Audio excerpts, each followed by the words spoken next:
شروع کرتا ہوں اللہ کے نام سے جو بڑا مہربان اور نہایت رحم کرنے والا ہے۔ حضرت جابر رضی اللہ تعالیٰ عنہ بیان کرتے ہیں، رسول اللہ صلی اللہ علیہ وآلہ وسلم نے فرمایا، جب آدمی اپنے گھر میں داخل ہوتا ہے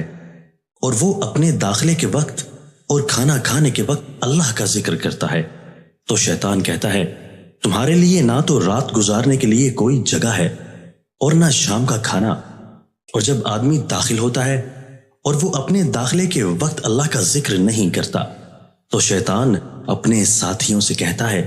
تم نے رات گزارنے کی جگہ پالی۔ اور جب وہ کھانا کھاتے وقت اللہ کا نام نہیں لیتا تو وہ کہتا ہے،